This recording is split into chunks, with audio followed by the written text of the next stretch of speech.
In this lecture, we explore the school of philosophy known as Skepticism, which comes about as a response to what was considered the naive optimism of John Locke and René Descartes' thoughts. Before we get to David Hume, who is our primary philosopher for this lecture, I do want to briefly go over George Berkeley, who was a high-ranking Anglican clergyman, actually a bishop, and he challenged John Locke's teaching. And we looked at Locke last time, and Locke taught over against René Descartes that only the material world exists. The only things that really exist are the things that we can see and observe and study. Again, this teaching was called empiricism, that empirically you can observe and analyze the world of objects, and those are the things that actually exist. Berkeley made the counter-argument that the material world only exists because we are around to perceive that material world, that we have these perceptions, these senses, and this is the way that the material world actually exists, is by the fact that we can witness it. A kind of a funny question that you may have heard before is one that actually was derived from Berkeley. Berkeley not only asked but answered the question, if a tree falls in the woods and no one is around to hear it, does it actually make a sound? And Berkeley said, no, it doesn't make a sound, because the sound can only exist if someone is there to perceive it, if someone is there to sense that sound. So if there's no sentient being around to be present, to witness an object, to perceive an object, then Berkeley would say that object does not actually have existence. And so with Berkeley, we see one of our first figures who is able to raise a possibility that connects the thinking realm to the material realm. We saw that this is what Descartes could never do. And so Berkeley says that the thinking world actually grants existence to the material world by being there to perceive it. And so that's how the two are connected. And so it brings us to Berkeley's most well-known teaching, can be summarized by the Latin phrase here, esse est percipi. And this is translated, to be, to exist, is to be perceived.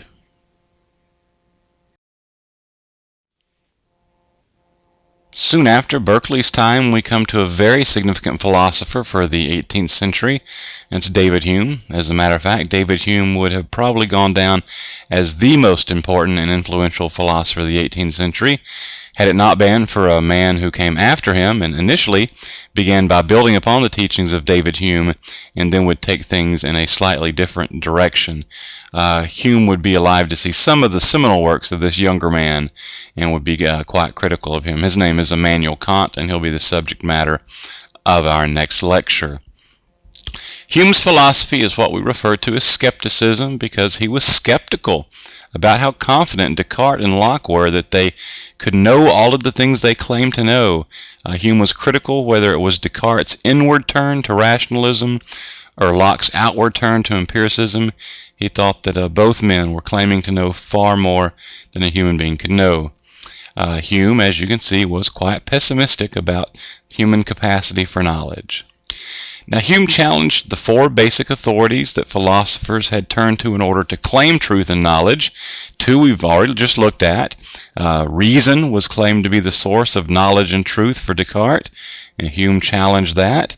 And in just a moment I'm going to address how he challenged all four of these. Science and empiricism, that observing of the outward world, that was what Locke argued. Hume was critical of that. Religious with Aquinas, this was also challenged. And then finally, ethics as an authority was also challenged. And ethics is what we're going to see Immanuel Kant turn to for authority. Now, Hume's primary claim was that from the time we are born, our cultures condition us, condition our minds to compartmentalize everything that we observe or think about, or what we are taught in a church or in a synagogue, or what we're taught as is moral or ethical. And he says that our minds are conditioned by the time we're teenagers and young adults, that everything that we observe, think about, or that we're taught, we place in a certain compartment in our mind that we've been taught that's where that thing fits. Well, Hume argued that we are not born with those compartments, but we're conditioned to have them, and so these compartments could be very, very faulty. I'll give you a couple of examples here from one of his teachings on the pool table, a billiards table. It says that you see the cue ball hit the 8 ball, and then the 8 ball begins moving. He says most of us would say, we know that that is an example of cause and effect. And Hume would say, you know no such thing. You've simply been taught to create a compartment in your mind that you call cause and effect, but you have really no idea that that's what's taking place there.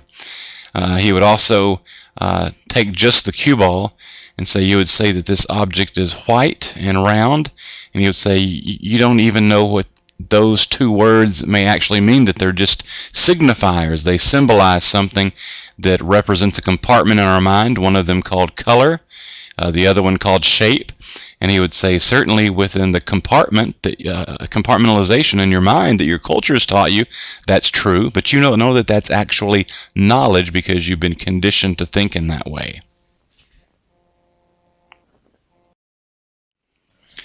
And one other issue that we come to with David Hume is that he was a man who was thought well of by his contemporaries. He had a little bit of some struggles in his younger years with a possible scandal or two, but by the time he was later in life, he was admired by the society in which he lived. Now, the major criticism that Hume did face was that of atheism, the denial of the existence of God. You have to remember that Hume lived in Scotland and in London most of his life, and these, of course, were two areas that in the 18th century were still very religious, and to not believe in God was an offense to many people. But it is a mistake to label Hume an atheist. Hume is instead what we would call an agnostic today, and it's very important that you understand the difference between the two. An atheist is certain that God does not exist. And as a skeptic, you can see that Hume was very hesitant to claim certainty over any subject matter. Now, ironic as it may sound, because you would think of these two people as being opposites, an atheist has an ideology that is actually similar to religious fundamentalists. Both of them are certain that they know the answer to the God question. The thing is, they just have different answers. Religious fundamentalists are certain that their doctrines are pointing them to the one true God, and we have with atheists thinkers who are certain that there can be no God. Agnostics answer the God question very differently, simply by saying, I don't know. There may be a God, there may not be a God.